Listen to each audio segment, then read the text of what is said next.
Hello, my name's Dawn H. Jones and I'm your HR Wise Guide. If you've watched me for a while, you will know that I emphasise the importance of reading policies and procedures. Because if you know what the policies say, you can work with due care and attention and know what to do if you have to either manage a formal HR process or you become subject to one.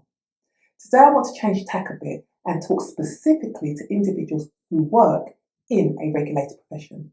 Now, according to .gov.uk, a regulated profession is defined in the Professional Qualifications Act as a profession regulated by law in the UK or part of the UK. Now, there are hundreds of regulated professions, and examples include doctors, nurses, therapists, social workers, teachers, architects, driving instructors, and pilots. And for an extensive list of regulated professionals, you can visit .gov.uk and I'll place a link in the description below this video. Now, each profession has a regulator. For example, the General Medical Council regulates doctors, and the Nursing and Midwifery Council regulates nurses and midwives. And the Architects Registration Board regulates, you guessed it, architects. Now I want to ask you, do you know what your professional code says if you work in a regulated profession? When last did you read it? And do you keep abreast of any updates to your code?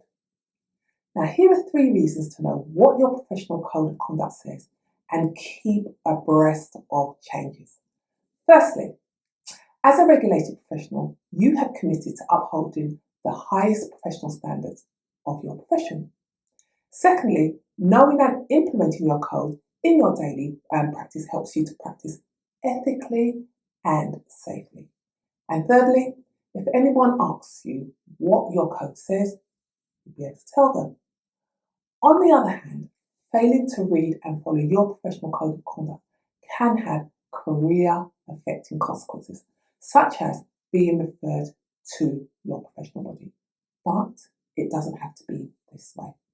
So I want to give you 3 practical ways to read your professional code and stay updated. Number 1, put protected time in your diary and read your code. I suggest scheduling an appointment in a location where you won't be disturbed. If you need to move away from your desk, book a meeting room, or sit in the park to read, do whatever it takes. Number 2, read updates to your professional code promptly. Don't put them off.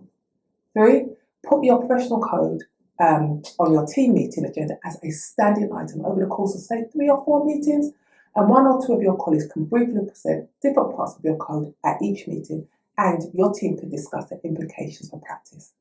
It's a great way to embed knowledge and learn from colleagues. But remember, as a regulated professional, you are still responsible for reading your code for yourself.